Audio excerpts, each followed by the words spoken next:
LRS fee రద్దు చేయాలని demand చేస్తూ వరంగల్ ఖమ్మం హైవేపై బీఆర్ఎస్ శ్రేణులు ఆందోళనకు దిగారు.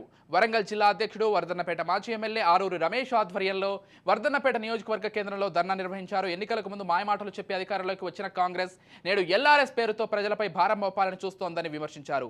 ప్రజలకిచ్చిన గ్యారంటీలు అమలు చేయకుంటే పెద్ద ఎత్తున ఆందోళనలు చేస్తామని హెచ్చరించారు.